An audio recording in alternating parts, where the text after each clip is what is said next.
Hello and welcome to episode 8 of Mostly Off Topic Plays The One Ring, Laughter of Dragons. This is the second half of the fourth session, hence why, and we had some technical issues actually, which is where we've just created this break from, hence why the episode 7 finished a little bit abruptly. Our companions have just rescued Balin from some kind of attack, and they're making their way back to Dale. Balin is inquiring as to the nature of the dwarves that he's just encountered, their character and their capabilities more than anything else. As usual, I was joined by Joe, Ben and Matt on this episode, and as usual there are spoilers for Laughter of Dragons throughout. If you've enjoyed it, please leave comments, please let us know how you think. If there's something that you didn't particularly like, let us know that as well, either in the comments to the video or through our Twitter at Mostly Off Topic or email mostlyoftopic@gmail.com. Really do appreciate having the feedback. Thank you very much. I'll hand it across to Joe, who is just going to ask for ideas for a companionship name.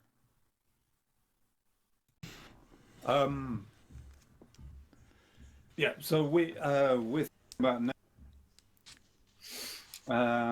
And if you've got any ideas for company names, no matter how kind of wacky or silly they are, then share them with us on the in the comments, and we'll definitely enjoy reading through them.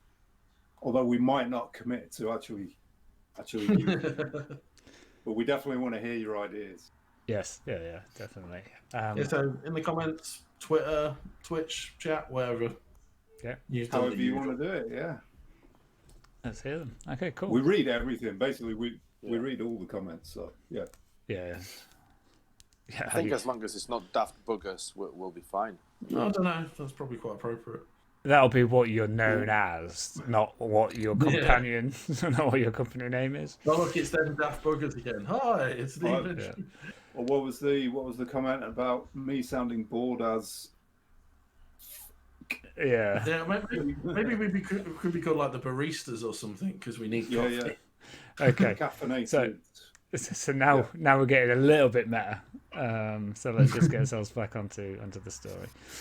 So Balin is walking alongside you. His white beard, a little bit roughened, fine quality clothing that he wears.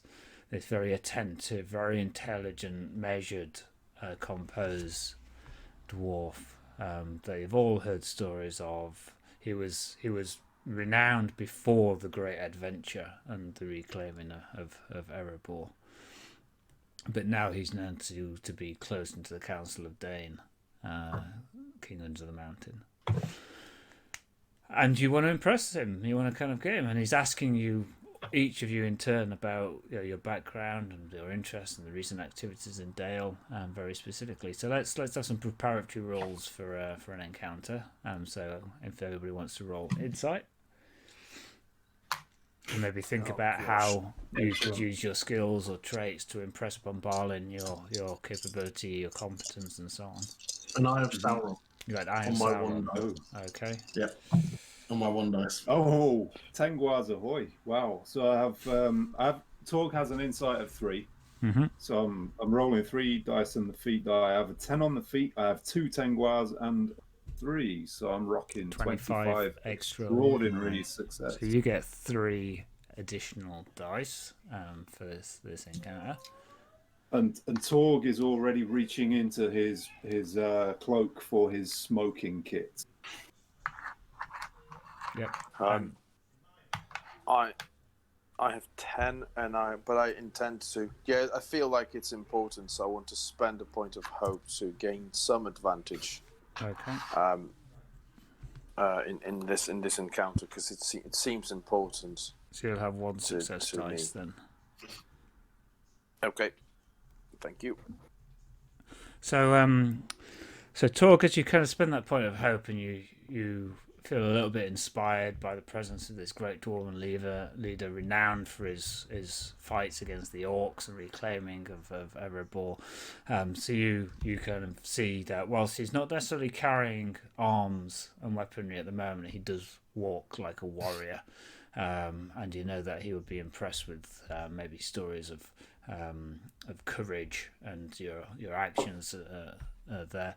And Torg, you feel, whilst maybe you're not talking to, you're not equivalent, you're in the circle of leaders of the dwarven kingdoms.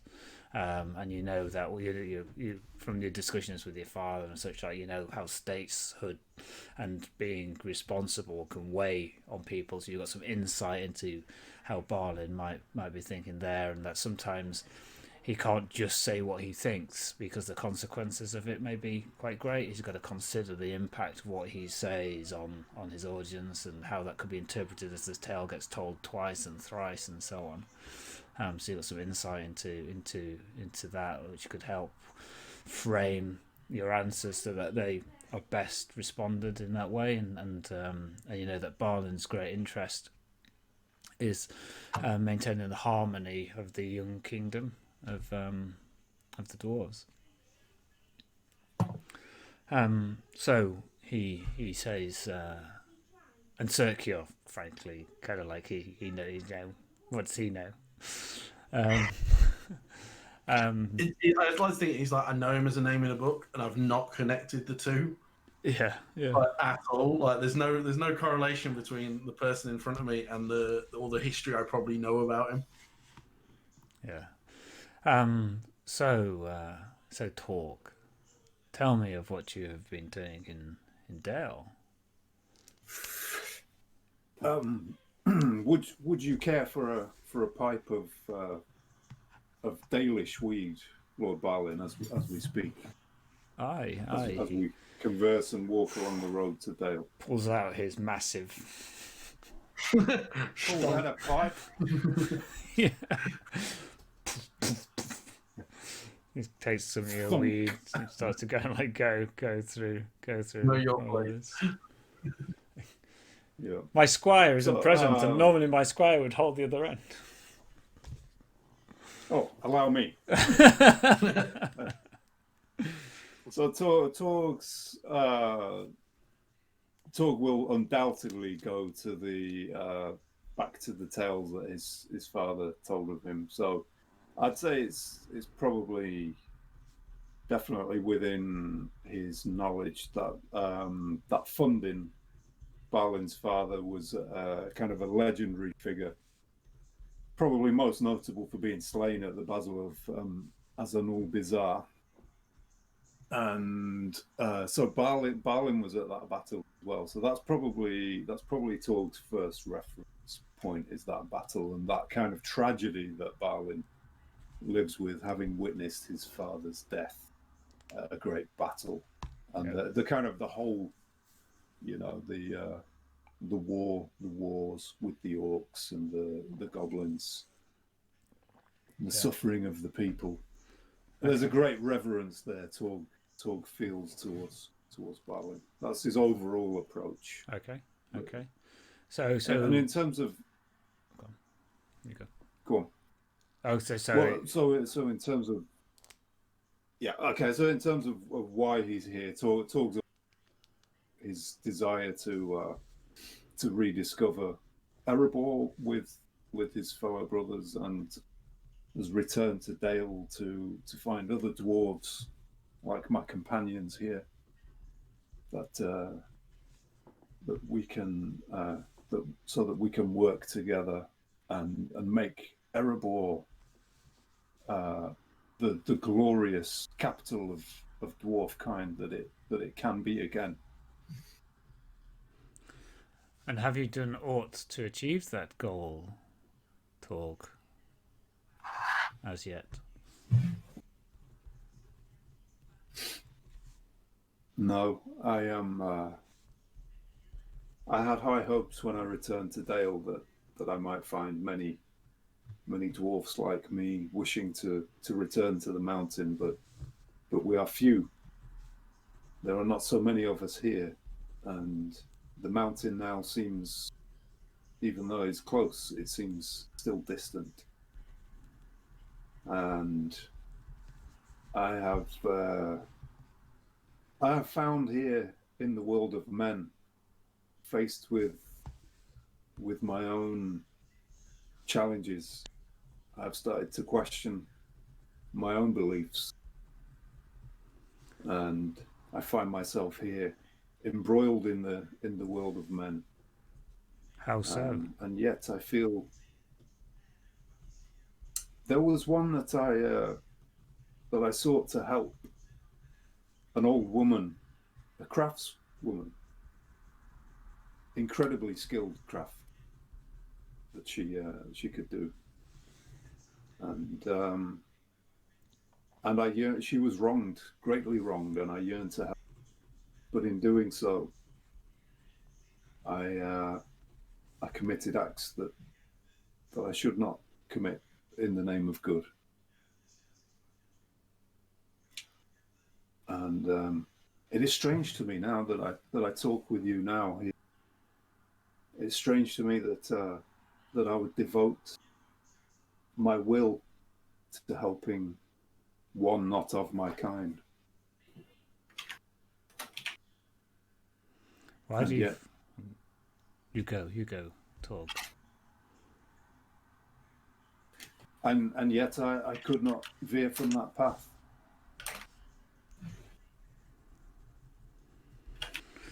And how did you aid this old craftswoman? So Torg will recount the story of Kelda being robbed of her needle, and the tale of the Easterling merchant that gave it to her, and their love, and this I guess Torg will kind of drop hints of this leading to his change in the views of the free peoples as having to be very separate, and dwarves being insular, and that perhaps there's a way that dwarves and men can live together. And then when we confronted the bandit, who we believed to be this hobbit, I felt betrayed, Balin. Betrayed that he would seek to manipulate us so. And he cast a glamour about himself, or some kind of charm, and bewitched me with words. And when I came out of this stupor, I could not contain my rage, and I flew at him. In truth, I fear I may have murdered him. The business in the old barracks in Brokenstone. I read reports from the guards. Exactly. So what kind of skill do you think you're going to be using to help kind of present yourself in this light to Balin? It feels like you would be using courtesy, maybe riddle to kind of like talk through. Maybe riddle. Though perhaps Torg's, if Torg is true to himself, he is trying to paint a picture of himself as a kind of tortured hero as well, you know. So perhaps he's in his head, he's trying to write his own story as he sees it being told in years to come. So maybe that is a case for using inspire. Otherwise, riddle. Yeah, those are the two I would say. Okay. Yeah. Okay. So I guess the question then, in my mind, comes to how much are you doing a factual account of events, and how much are you using illusion and implication through the story? And if it's more factual, I'd say it's probably more inspire. If it's more illusion, then it's more riddle, because you're kind of like weaving a tale with half truths or you're implying it. It's more of a marketing thing than it is a factual recount thing. It is a bit. Yeah, I think Torg is inspired by the stories of the past and by the battle as a more bizarre, those kind of moments. He's trying to frame himself in that same narrative. So as you part of the same. Yeah. Okay. But it's a factual retelling. Yeah. So, and I guess he's being honest. He is being honest. Yeah. Okay. How he feels. And in that case, then I guess what you're trying to do is you're trying to inspire. Kind of like you're taking that leadership role. You're trying to inspire Balin, even though he's been there and done all that stuff, and you're talking passionately about it and passionately about how the relationship with Kelda has changed your view about the relationship between the race of men and the race of dwarves. So yeah, okay, an inspire role. An inspire role is cool. I don't know that you're going to make very many other roles in this scene. So if you want to use your success dice, then spend all your dice. Basically, I'll use. So I have 3 spare. I've got 3 in Inspire as well. So I'll chuck 2 of them in, and I'll be rolling 5 dice. And it's got to be good if you're rolling 5. I can see 2 Tangwars, a 6 on the feet, so 18, 21, 24, 27 extraordinary. Yeah. Okay. That's going to be a point. Personality. And Balin responds really well. He listens to everything you say and he asks insightful questions. What I find most strange about your story, Torg, was the transformation that you appear to have gone on last year. For my understanding was that you had a low opinion of the race of men, and you thought that they were weak and easily led and lacking in action, as I understand it. And lazy. Yes. Lazy and selfish and greedy. And I think what is most telling, and that I gained the most from, is that it was the helping of an old craftswoman, not the feat of arms or their valour in battle, but the most simple of trades and the most vulnerable of that you aided. And that you seek to bring together more than force apart in Dale. I would not worry too much the actions that you made in the moment of anger. There are powers, ancient powers at work that can impose and press upon those around.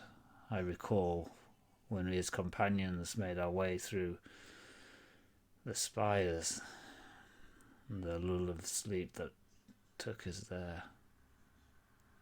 Sometimes our actions are not our own, is what I say. And yourself, Loftar, what of you? What of your deeds? So my family followed Gror almost 400 years ago into the Iron Hills, into the east.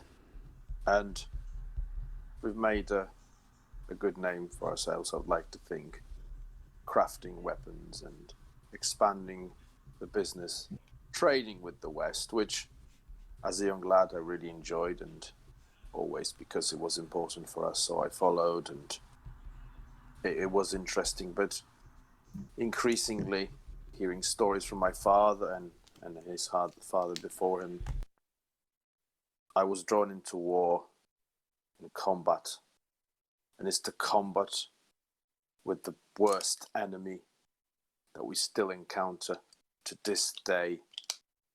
It's the creatures that we're trying to eradicate, yet we can never achieve that. And it was a loss of my loved ones at one of these trading missions where none of us, apart from me and maybe 2 cousins, survived, where we were ambushed by orc. And it was then I've completely committed myself to eradicate that pathetic race of creatures from the face of Middle Earth, which automatically led me to taking part in the Battle of 5 Armies. It was a great battle indeed.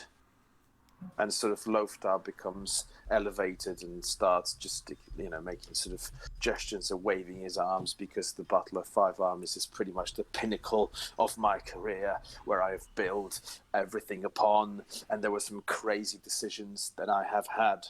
And I led dwarves, into some battles that perhaps odds were definitely against us, but that was not important, because it was the orc count that mattered. It was the tide of the battle that was important, and we were pushing up against it. And no matter the losses, we had to get to that hill.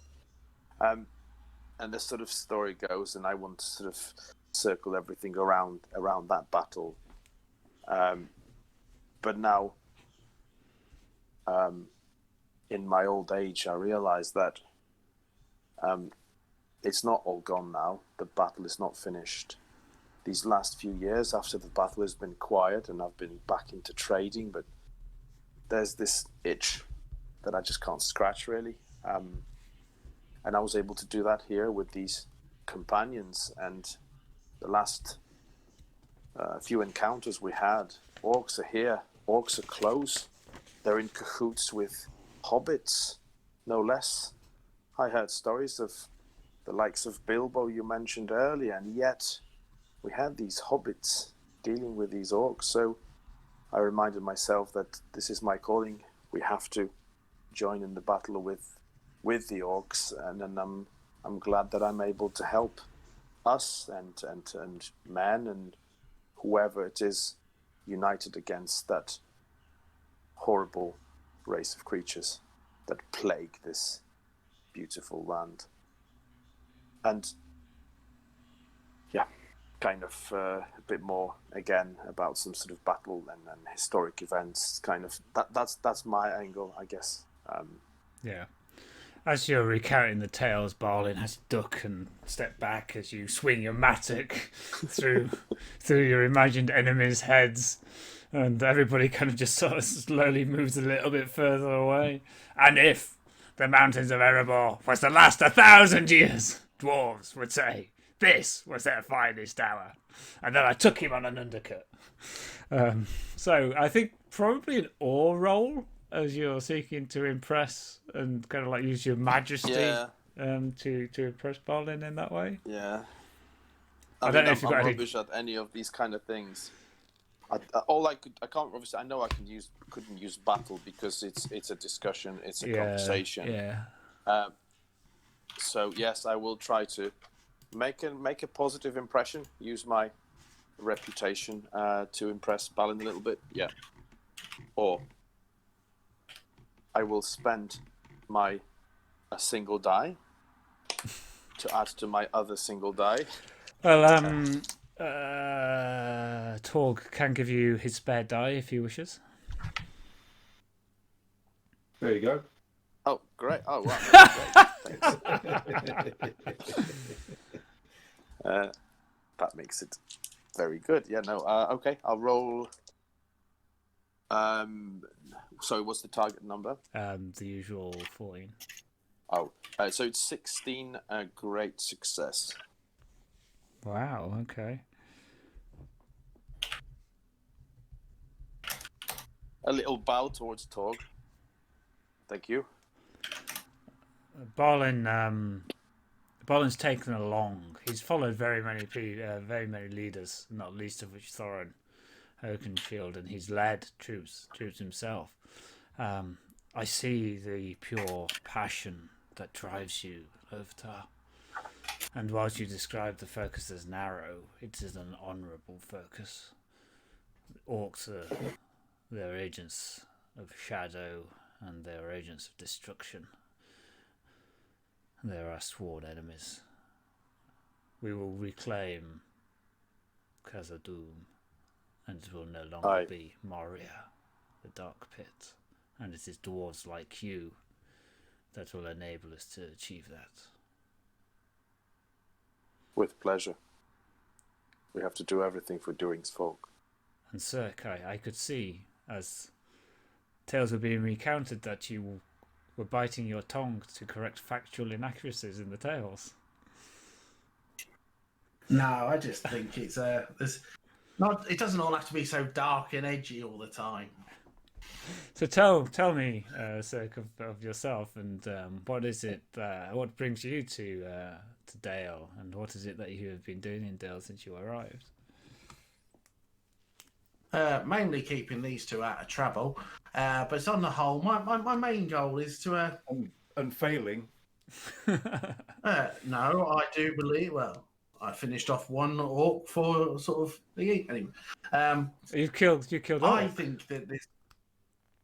I've killed many an orc. Good. I am a dwarf after all. Even if I don't revel in the dark tales of the blood and the anger and envy of my father, some of us think that we can better ourselves through regaining what we've lost in other areas. There was knowledge we once had, skills, abilities that we've forgotten. And I think, in part, it is our fixation on things like vengeance of this or race or thinking of this and past loss. If we're going to reclaim things, we should reclaim it for the knowledge that's there, for what's buried deep and what was hidden for us, but what is our true birthright, the abilities, and not just to make trinkets and this and that and kind of toys for people. Not that I have anything against the other races. They can do as they wish, and I will gladly help them where I can. But it's more to better ourselves, to elevate ourselves. We are more than just blacksmiths and bludgeoners. We are scholars. We had science, abilities, things that we knew, skills, and they are now but kind of rusty, half-used folk tales and lore and rhyme, but they could be our bread again, and our knowledge and our daily sustenance in a way that I feel that not enough emphasis is put on. Okay. So that's also a little bit like awe, though also it could be courtesy. Either way, it's not even worth a roll because I don't have anything in either. I can roll a defeat die and see what happens, but Yeah, let's it's do not that. going to land anything. Oh, actually, it's a Gandalf. There you go. It's a 1 in And 12. that's why you are, with us in the company to keep. I don't know which one I was rolling now. Let's see. It was. I don't know. It was passionate, so I'd take an awe point for the success. Yeah. In personality, because I never get anything. Yeah, it was definitely it was definitely your personality. You weren't. It wasn't a rational, reasonable argument that was plugging into Cirque's kind of underlying desires. So I think more that than anything else. I feel like Cirque was getting dark and edgy. I feel like it just a little bit further, and it would have been into proper emo territory. No, I'm all about knowledge and passion, not. Oh, it's all so dark. I think The dark, the death. I must annihilate an entire race. If that didn't land some shadow points, it should have done. Anyone who's declared genocide is their intention. At some point, I'm going to talk a little bit about because it's actually a really hot topic in various role playing forums at the moment. Is about innate evil of other races and such like. I think Tolkien, the orcs are created from evil, so they're not intended to be a grey. They're like subtlety, but anyway, I think that Cirque was talking with the religious fervour of an atheist. Pulpits and the passion of a pulpit isn't reserved for those who believe. It's also reserved for those Richard Dawkins. Yeah. The commitment. Okay. So that those conversations take you through to the Trader's Gate at the walls of Dale, just after dusk has landed, and it is getting quite cool now. Well, friends, it's time for us to part. I need to go about my business. I need to talk to King Bard. You might hear disturbing news soon enough. Seek out my friend Thrun at the toy market once you do. Might we accompany you for support in the presence of the King Bard, Lord Balin? I would prefer to go alone on this. Oh, of course. But as I say, if you hear disturbing news, and I think that will occur soon enough, then seek out Thrun at the toy market. Thrun. Shit, I shouldn't have As you said wish. that about those toy makers. Thrun in the toy market. Blessed are the toy makers. Yeah, that's fair enough. Okay. So you're now back into Dale, head across to the Golden Sheaf. The usual crowd are gathered there. There's a few more people, a few more traders have started to arrive. Some of the individuals that factors up from the south to undertake some more of the long-lasting trade arrangements. The Easterlings, the Trader Skatun and her group are in there, and they've started actually doing a little bit of their own music. There's a bit of a folk music scene in the Golden Sheaf, as has been already established, but they've taken the stage a couple of times. They've got a much more percussive, a lot less lyrical based style of music. That's got its own rhythms, its own complexities within there, and rather than the same tune is never played twice, it's a bit more improv jazz style, but a lot more kind of like the banging and the tables and the drums and so on and so forth than the more traditional instruments that you're more used to. And it was, in the moment, everybody enjoyed it, but it possibly left a bit of a strange taste in the more conservative members of the Golden Sheaf. Is it a bit of progressive folk? Yeah, it's a little. Well, it's not the King under the mountain, is it? Well, at least that is true. I'll put the equivalent of the camera people. For they were there tasting the ale, but they were tasting the music. Yeah, and Margaret sees you to your usual table and gets your usual drinks and your usual foods and serves Cirque his usual beer. Serves the Watered down. Serves the rest of you guys your usual beers, plural. And off you go. Yeah. So, is there anything that you kind of want to do back in Dale? Is it late? I mean, now?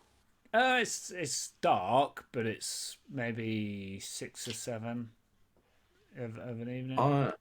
So we'll suggest. I'm intrigued by that boat. I've spent a bit of time down by the quays. How about we go find somewhere to drink down there after you finish those 3, and see if anyone else knows anything of it. Now?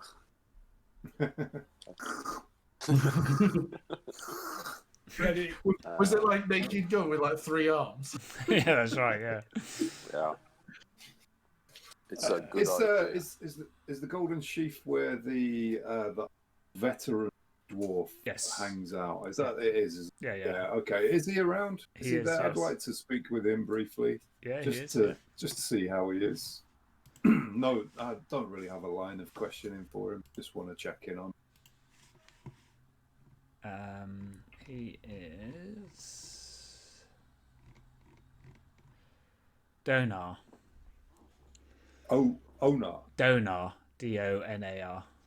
Donar. That's right. Yeah, he's sat at his usual spot by the bar. chatting to Gareth the Barkeep. Gareth. At what stage of his evening is that? He's in the starting to slur, but it's still got enough up there. Yeah. You know, he wouldn't be putting his hand down with a dagger, but he's chatty and talking to. There's a couple of new traders, and he's imposing upon them slightly. Okay. If he looks deep in conversation, right, I'll not intrude too much. I'll perhaps just kind of smoke my pipe nearby and sort of wink at him, nod. He waves Point you upstairs. Yeah, he waves Okay. waves you over. Okay. Kind of puts his arm around you, kind of like bring. Yeah. And this is my friend Torg, son of Tordek, a proud dwarf. He was the one I was telling you about. Sorted out that nasty business with the orc down in Brokenstone. Him and his crew. Oh. And these guys are clearly kind of like thought they were coming for a quiet evening out. Like, oh, good, yeah, cheers, hi, Torg, son of Tordek. I'll kind of. I'm guessing they're not really worth Torg's time from the looks of them. Traders, man traders, not as in trading men, but of the race of man. Mannish. Mannish traders. Oh, okay, yeah. He sort of slightly awkwardly nods, tries to smile in their direction, but yeah, slaps Donar heartily on the shoulder, and nods at his drink, and I guess pushes a coin to Gareth as well. As fill Donar up when he's empty, Gareth. Oh, you're a great. Just checks in on him. You're a great man. You're a great man, Torg. This is how good people treat their friends. And he like puts quite a sharp look at these two traders, who kind of like instinctively reach to their coin pouches a little bit and kind of like look at each other. This is how we do things in Dale. It would be good for you to know the local customs. And Gareth. In fact, Gareth here, bring him some pork and some roasted potatoes as well, and a couple more drinks for my friend, my good Donor. I'll push him a few more. Oh, I think Torg meant some of the steak there, Gareth. Actually, I think he meant steak instead of roasted pork. I know he said roasted pork, but definitely his eyes were telling me steak. You didn't know steak was on the menu. No, the meat's obviously back on the menu, isn't it? Oh yeah, meat is now back on the menu. Gareth kind of like looks at you and takes another coin to cover the steak. Yeah, and it was a funny business, that business in Brokenstone. Strange business. Have you heard much? Is there much talk of how things played out there? Oh well, what, to Donar? To Donar, yeah. Oh yeah, well, I've heard lots and lots of things. I mean, I'm not surprised that they're all orc sympathisers down there. They've always lived in darkness, haven't they? The sun never quite reaches it down there, is what I've heard said. Oh, really? Aye. You're a hero to many of the folk. Yeah. Well, that's good. That's good to know that that help was needed when it was.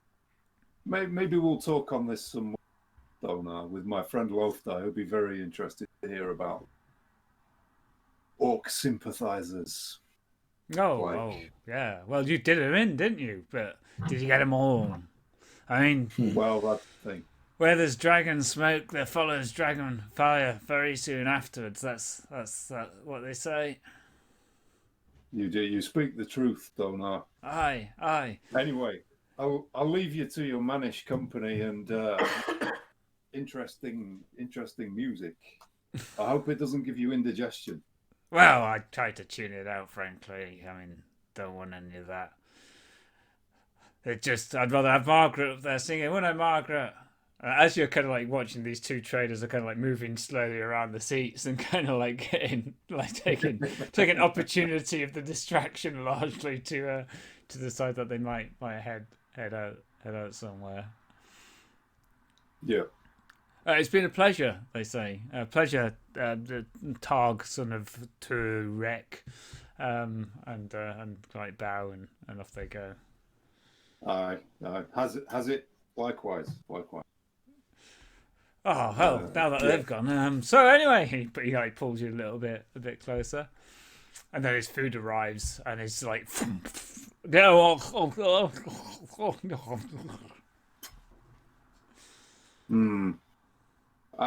Maybe, Cirque, maybe we'll head and investigate these boats on the quays.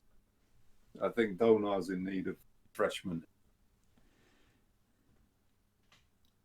So yeah, I'll leave him. I'll leave him to his food. Yeah. Okay. Cool. Yeah, and rejoin the others. Do we want to go to the quays? Yeah. Is there a pub near the quays? There are several. Pub crawl. That sounds like a very good plan. I just wanted to ask before. I wanted to nip to Gimir, the crafter. Yeah. Okay. Have a chat, keep the relationship sort of going because it's a good trade contact. Check my weapons, but also use it as an excuse to perhaps check on the Goss. We're trying to find stuff out, and then I will say to my fellows that I will just rejoin them at Pub X of the pub crawl. Yeah. Okay. So down by the quays, you'll have the flat-bottomed ladies. Is one of the pubs. Very appropriate. Down like there. it. Which the sign is two barges.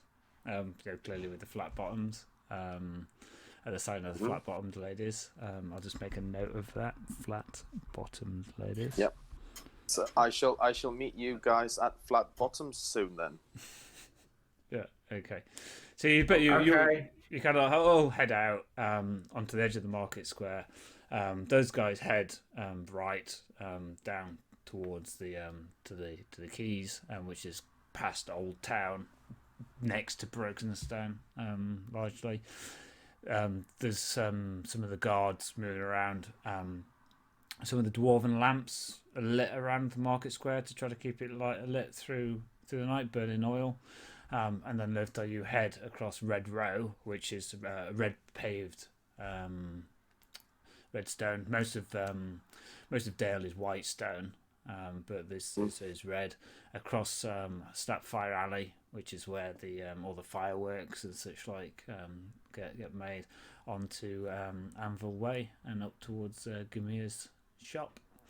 You can see Gamir's shop is candlelit. There's about 3 candles in there, and as you open the door into Gamir's shop, which is filled with the usual knickknacks worked in wood and metal, and delights that bring happiness into the life of the young and the old alike, you can just sense some awkwardness in the air. Gamir is stood by his workbench, deep in conversation with another dwarf that you don't recognise, but you do recognise the clothing of the Iron Hills. The conversation is whispered, but it sounds really sharp, as if there's a disagreement between them. And Gamir turns and looks, yeah, a customer. Well, friend, I have business to conduct, and he stands. Perhaps we can discuss your proposal another time. With a scowl, the other figure turns, seems to size you up. Perhaps. Likewise. He gathers a small bag and brusquely strides out of the shop. He's got quite a narrow face and thick, stubby fingers. He pulls his hood tight about him as he steps into the street. Almost barges his way past you. Did you say that he's Iron Hills? Yep. Dwarf. I try to stop him halfway. I mean, just a courtesy. I measured him halfway, through, and I say, well met. a Well, fellow well met. He's trying to move past you. iron healer, and off he goes.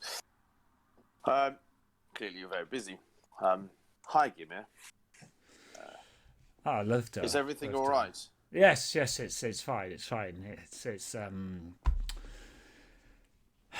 Yeah, it's just a bit of business. That's all. I know that we are from Iron Hills, perhaps a bit hardened, but I don't think we're always that sort of rude or sort of ignorant. But that's just me. Anything I could help with, just let me know, okay? Yeah. I'll be happy to help. Do. Yes, of course. Where are my manners? Can I refreshments? Refreshments left there? Can I get you anything? Yeah, that would be great. Yes. He goes across and pours himself an ale from a small flagon that he's got back. You always have good ale. Good weapons. Seems to relax a little bit, but is still on edge slightly. Let's get down to business then. I find it more calming to talk about weapons and all the other things. I've got a couple of items here. I was hoping that could improve them. There's been some fighting. I just want to make sure that my equipment is in good condition. Your shop has a great equipment, and I would like to use it. I'm happy to pay for it, or if I can use it, either way.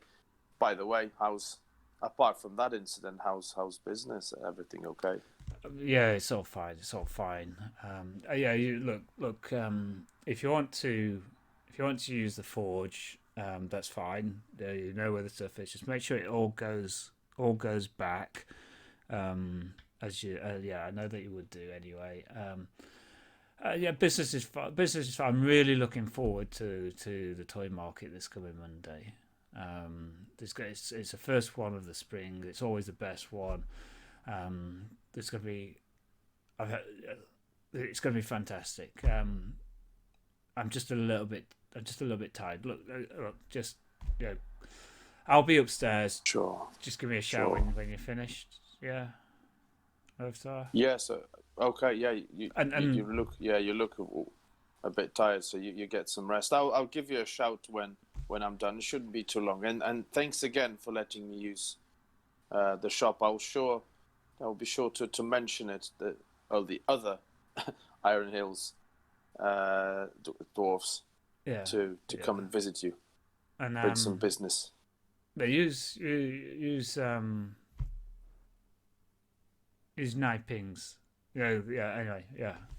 And he kind of like heads upstairs. Now I'm just thinking about, because I'm a bit sort of taken aback by his behaviour. So I'm preparing. I'm not a great speaker, so I'm preparing in my head, trying to sort of pull some of information from him. Probably going to try and take a riddle when he comes down and try to get some information from him. Yeah. Okay. So you're gonna do whatever you're doing. So what is it that you want to achieve? Yeah. With Gimir. I'm intrigued by the situation with the dwarf from the Iron Hills. Okay. Really sort of concerned, because I would like to think that I represent that group of dwarves, and we are not that kind of dwarves. That behavior was sort of expressed, a bit concerned about. I would like to find out a little bit more without being too imposing. Okay. And also perhaps learn a little bit more. But then again, he's tired, so maybe he won't tell me too much. So I'll probably try and pull his tongue a little bit to get some information. Okay, so no, I think I'm trying to go to probably riddle. Okay, so how are you going to use riddle to kind of do this? Are you just going to just trying to allure to some things that were happening, perhaps mention the story about Balin. So using pieces of information. So the situation with the Hobbit, with the orcs, there's a bit of a dangerous streak recently. We've just rescued Balin, help him out a little bit. That's a bit of a concern. I wonder if there is something more in Dale that is happening that perhaps he might know, as obviously a regular resident and so on. So I think if you were to be using, if you wanted to use a persuade roll, I'd think it would be a standard target number. If you're using riddle, then I'd say it's target number 16, because Gumi is more tired and a little bit short of temper. So the fact that you're not really getting to the point of things is not going to be as easy. Yeah, I didn't expect any success, but yeah, I think that's absolutely fair. It's just, it's just shot in the dark here for me, really. I'm no diplomat. I'm no Torg. I wish you was here with me, but I'm just going to give it a go. Yeah. Okay. Okay. So I'm going with riddle. Okay. I think I've got Ben's luck. I've got Gandalf and a 4. Okay. So I'll take that as a bare minimum success. And you're trying to get some information about the activity with the Iron Hills. I would like to get. I mean, ideally, if he knows anything that's related to the Balin situation, but if not, I would settle for a situation with the dwarf or the alien. So whatever is concerning him. Okay. So initially, I want to find out if there's any global gossip. If not, what's local situation? How can I help him? Question though is, can you spend points of hope to get a better type of success? No.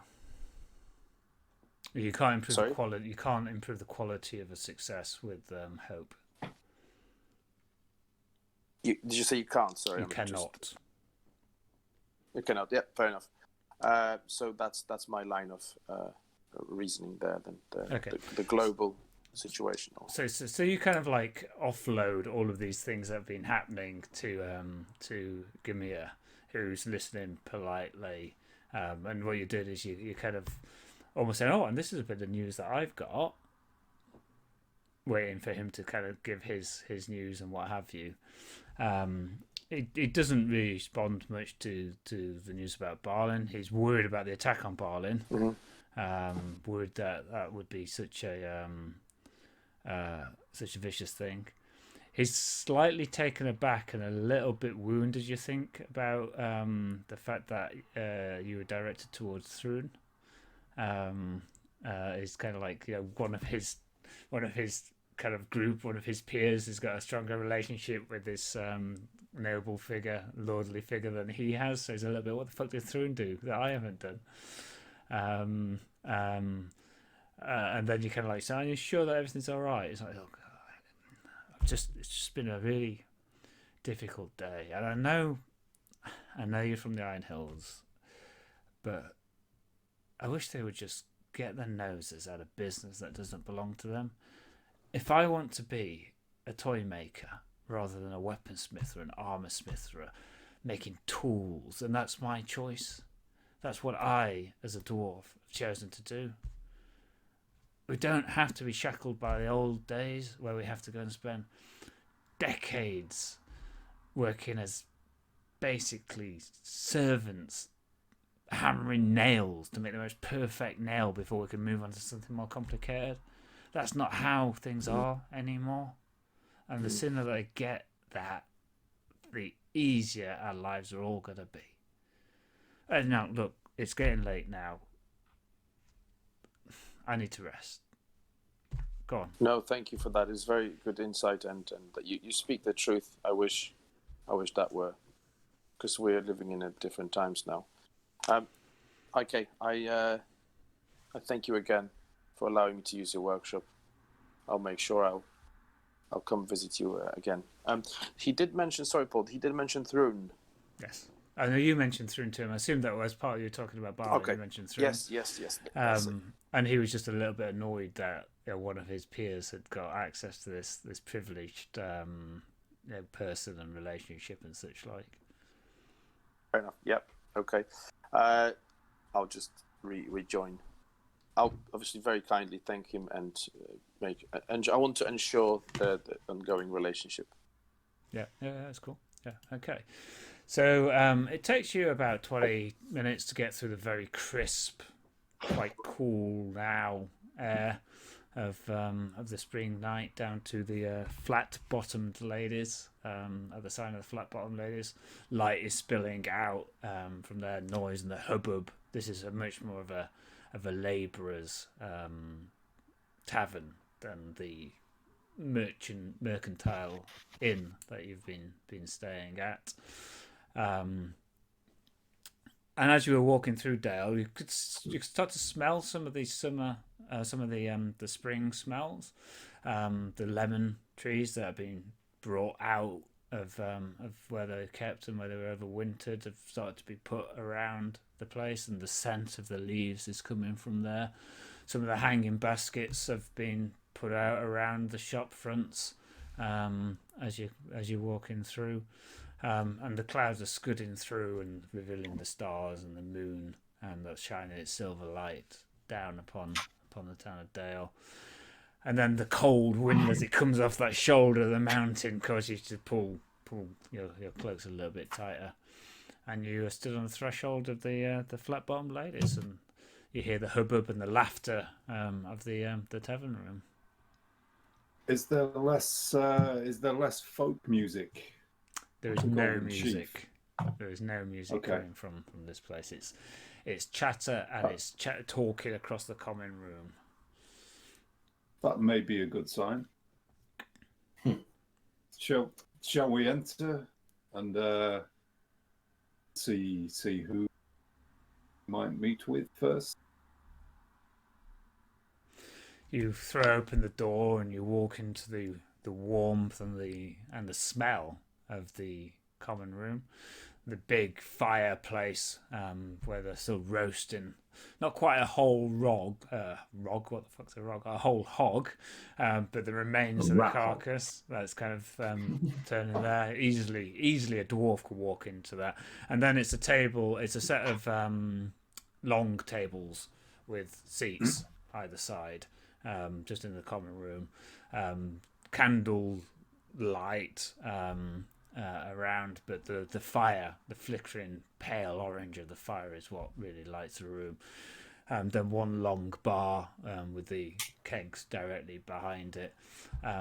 Younger men and women kind of gathering the pots and the pans, taking them back, and labourers and workers, mostly men, but the odd kind of woman amongst them, drinking well in their cups.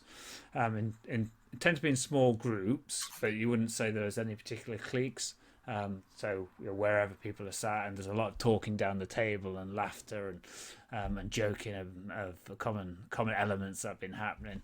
It doesn't all go quiet when you walk in. It's not like the pianist stops playing, but there's a definite calming of the mood as you kind of come in. There's either you can sit the far end, furthest away from the fire, or there's an open couple of seats amidst some of the groups of people. Is there anyone I recognise from my time loitering around the quays? You recognise a number of the people, but nobody that you especially knew to talk to or struck a particular rapport with. And they are more day labourers. So what would typically happen is that people would head down to the quays and every day, and they would get hired on a day basis. So this kind of people, and if it's not quays work, then they'll be out in the fields, or they'll be in the construction sites, or wherever the seasonable work takes them. Is there anyone like a group of people that are maybe is either have gone quieter than the others and that are watching Torg and Cirque more closely than make an awareness roll.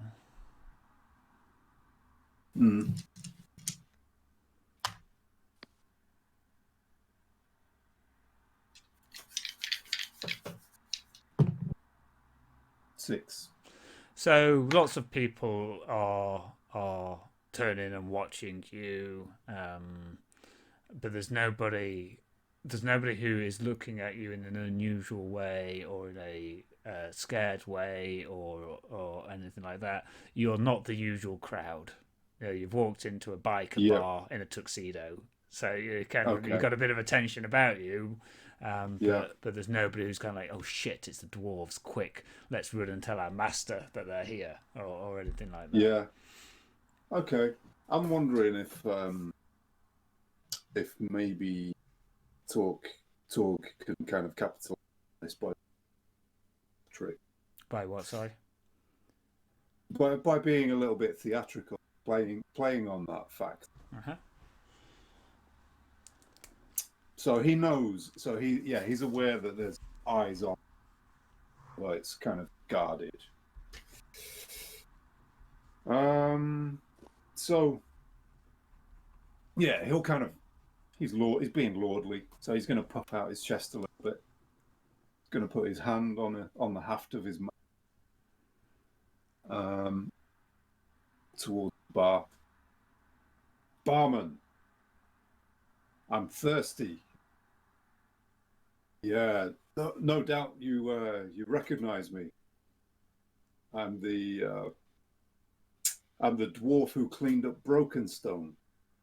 Thirsty work, killing bandits. What have you?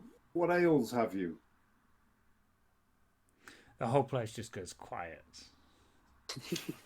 Yeah, Cirque just looks incredibly embarrassed and he's trying to back away from the room. Yeah, okay. I'm not with him. I don't know him. I think a bit of an ore roll would make sense there. Okay. I think he's read the room You can wrong. your lordly trait could be invoked. I'm gonna invoke it. Yeah. Yeah. Okay. I'll invoke it to pass. Yeah. Yeah. Okay. Cirque, what would you like to drink? Here, let us try these. Let us try these mannish ales. See if they're better than that last place. We've got brown ale, red ale, A brown ale, you say? Well, or gin and a red ale for the ladies. The barman. I'll have a gin, please. You've A captured gin for the lady and I'll take you've it. captured the attention of the room with the ore roll, and you've kind of communicated your presence and your lordly might to them all. Well, There's no great it's whispering or anything. it's what to do with it now that I've got it. That thing. Ask him about the boats. Yeah. Okay. So I think Torg's going to turn round as he takes his ale. He's going to turn around and lean against the bar and survey the room once again. The ale doesn't smell bad. It's definitely brown. This is good. Yes, this is good ale.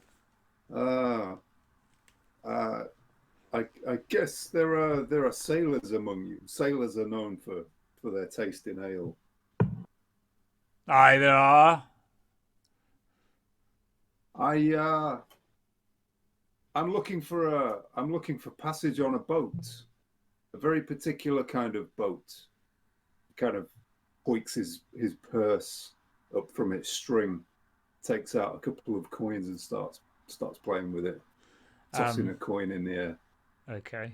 That's not athletics now. Oh shit. Blinds a woman, starts a bar fight. It starts to play darts. Everybody's eyes turn to a stout, dark bearded fellow, but it's like a wiry, wispy beard.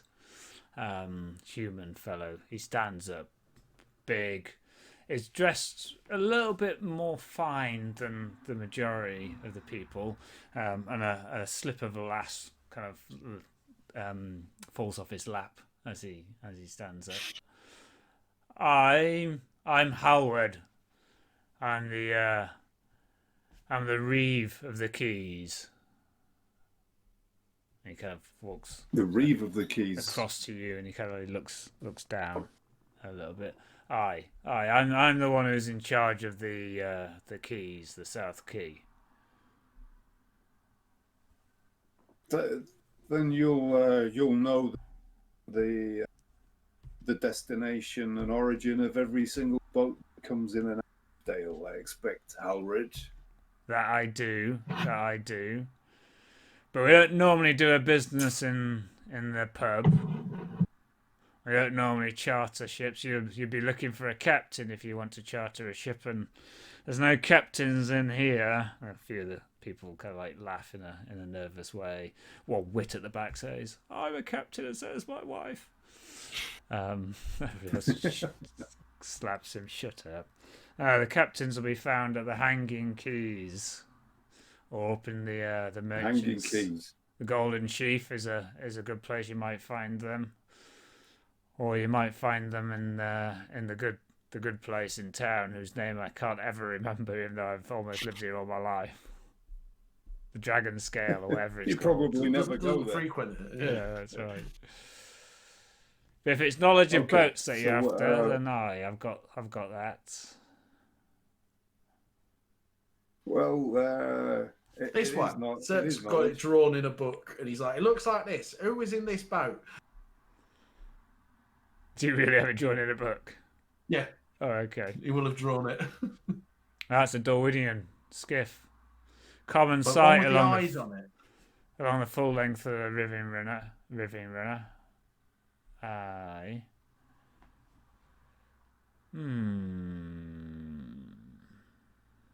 Aye. On the South Key there was such a skiff, now that you ask. Bit peculiar. Still there.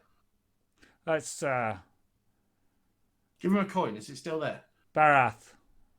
We'll go and take this conversation into your room.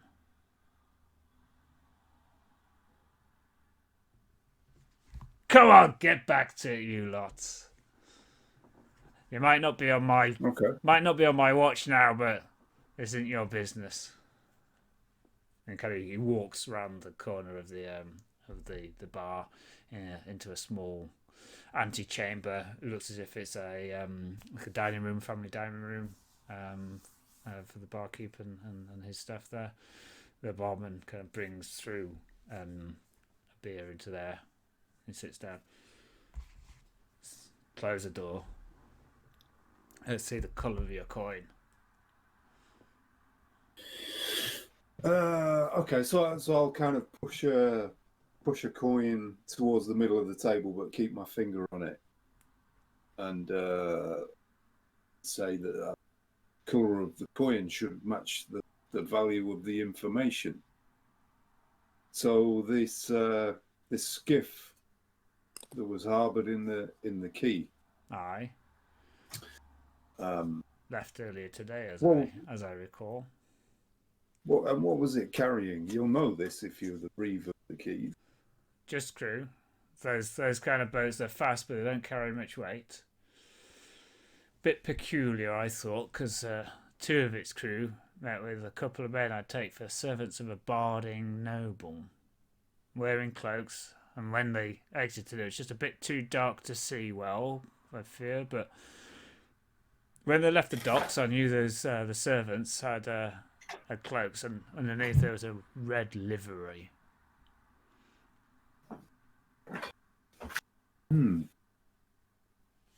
Interesting. Dorwinian boat. And which way? And which direction were they headed from the boat? Were they in a rush? Were they? Well, when they left, they seemed to be about When their they business. left, Down the they went downstream.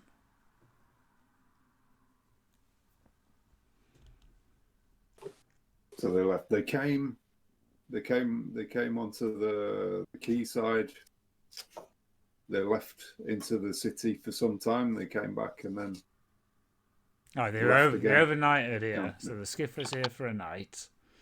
Right. And they met, and some servants, I would say, servants of a noble, have got that airs and graces about them. You can always tell somebody who's from one of those houses. They take the airs and the graces of their master, and though they're not worth a shit on your shoe, really, they carry on as if they're better than they are. Never been a fan of them. You said they were wearing red. Well, I reckon so. A red livery. Red livery. Yeah. And then off they skipped down the river. Do you know who in this town has a red livery? Well, I think there's a few, isn't there? I'd say. Yeah, a few.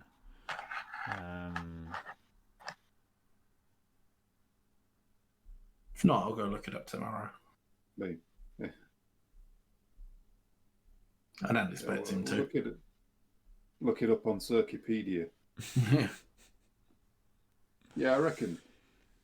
I know that Bridie, Lord of Stramberg, he's got a red livery. There's a few of them. Gunvar, Lord of Bashbrook. I think he might have a red livery as well. Now I come to think about it. But yeah, I don't really pay much attention to that kind of stuff. I'm sure you'll be able to find out. No, you wouldn't, would you? No, that's very helpful. Halred. Torg pushes the coin towards him. And since you've been so public about it, and it's so known that I'll have been talking to you, I think maybe another one of those. How about two more? If you come tell us if they come back again. That feels like a fair deal. And I'll throw him two over. So I love it. Scoops it up. And tell him where we're at, the usual pub, Golden Fleece or whatever it is. Golden Sheaf. And we'll... Chief, that's it. We'll the Argonauts.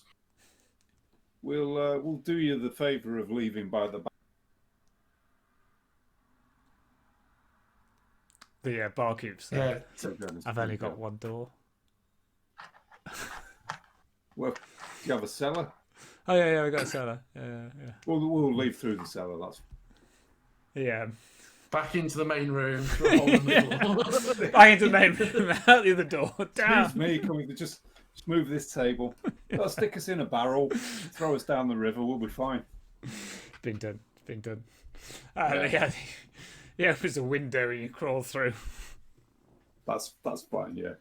Torg's willing to go to that. Well, sorry, we'll just crouch as we leave. They probably won't notice us. Yeah, just crawl through like that. Okay, cool.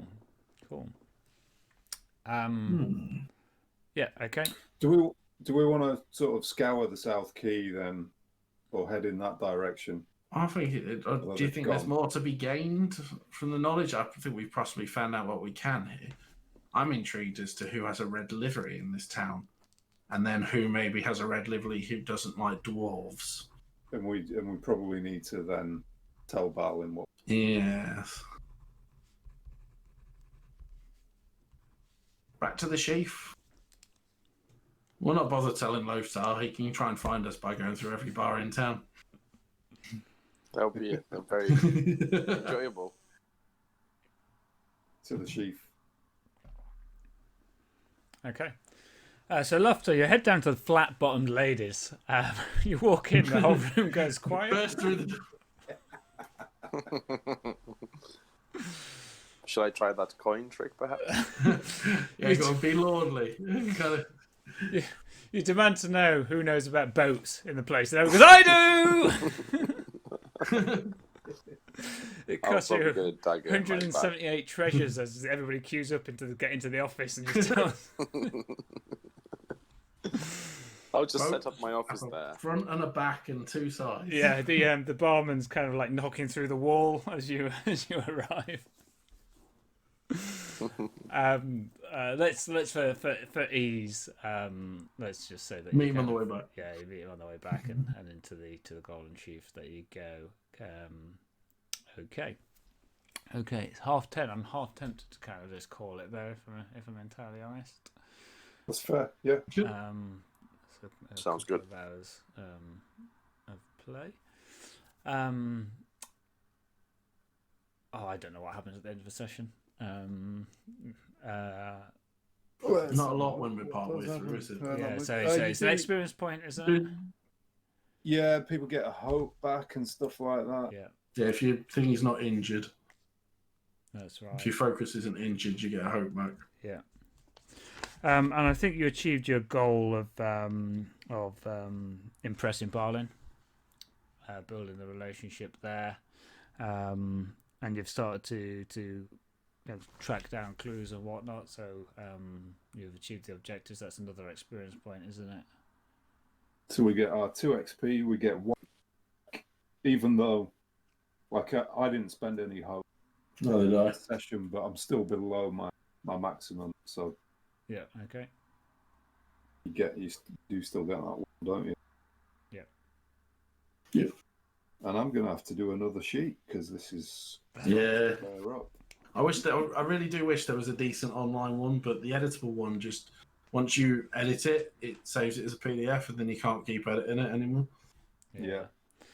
We need to have like Tor Beyond or something, like the D&D Beyond character website. Yeah. Okay, so I hope that was enjoyable for you guys, even if it was a little Yes. short.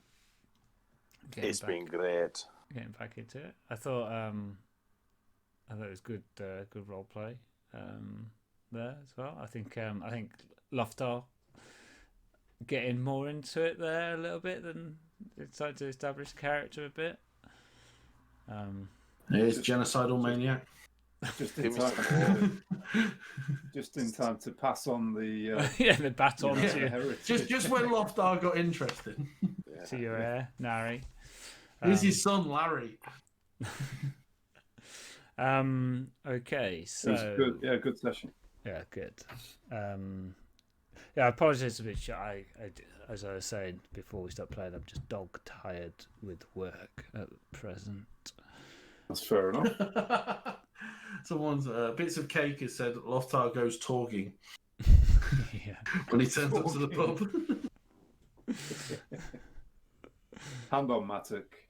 Get the coin out. Let's go. Let's do this thing. it. Okay, so when can we play again? We're trying to stick to the fortnightly. Yeah. Let's try that. The 10th should be fine. Yeah, theoretically, it's fine for me. I think the 10th should be fine. Yeah. I don't mind doing fortnightly because I have done more prep than we played through. And then if Nice. I'm in that situation, I can keep it. If we start to advance more through the material that I've prepared, then it becomes harder for me. So we do have a suggestion for party name from Bits of Cake. It suggested the Clovis Cleavers. But whether or not that we've debated whether that might generate more shadow points for Torg, though. If we take that as a name of honor. Yeah. It's like owning the owning the darkness. Yeah. It would have been like our old band being called like the Fence Backstabbers or something. Yeah, so we'd be like with the Bard black and white. Backstabbers. the black and white face paint and the kind of spiky leather wrist straps and stuff. Yeah, the Clovis Cleavers, that kind of band. Maybe It did sound actually like a band name. you could call yourself the Clove Cleavers and just like carry loads of garlic with you and like put it in all your meals all the time. Yeah. Okay, cool. No, keep the suggestions going. Thank you very much. They said they'll come up with another suggestion next time. Okay, I like it. Of course, if we chose to, I say you guys wanted to play all dwarves, didn't you? That's kind of where the whole thing came from. Because if it was up to me, we would be playing in Rohan. And we'd all be playing horses. We would definitely be in the Riddermark. taking out We'd have the coconuts. Thengel, We'd all have to have like 7,000 member entourage. You'd have a squire, you'd have your horses, and all the horses would be named, full-fledged personalities, backstories, the works. Who's that? Oh, it's a king. How do you know? Well, he's not all covered in shit. That's that kind of stuff. Okay, cool, good stuff. Right, so we are going to play next on a date that I now can't remember, but I think was the 10th. The 10th Yep. of Saturday the 10th. Saturday the 10th, 8 p.m. Kind of kick off. We'll gather at 7:30, 8 p.m. We'll have our usual 3 interruptions as Kelly comes to say hi, but hopefully we'll be able to play a little bit longer then. This will probably get edited into 2. Actually, I think I'll probably make 2 episodes out of this. I'll see. One will be a short one, I think. See where we can break it. And that's that, I guess. Anything from anybody? No. Just thanks for watching. Thanks for comments, and yeah, keep doing it. It feeds us, nourishes us. Good. It does. It motivates. It motivates, definitely. Thank you very much. And we'll see you in a couple of... I don't know. Is it better that I look at... Because I think I'm looking at the camera there, but I actually think I'm just doing that. No, you're looking at the camera. Okay, cool. Thank you very much. Don't go, by the way, guys. This is just for the purpose of the stream. All right? Don't hang up. We'll have a chat afterwards. Yeah. Cheers, guys. Thank you. Cheers. Thanks, everyone. Bye. Cheers, bye. Right.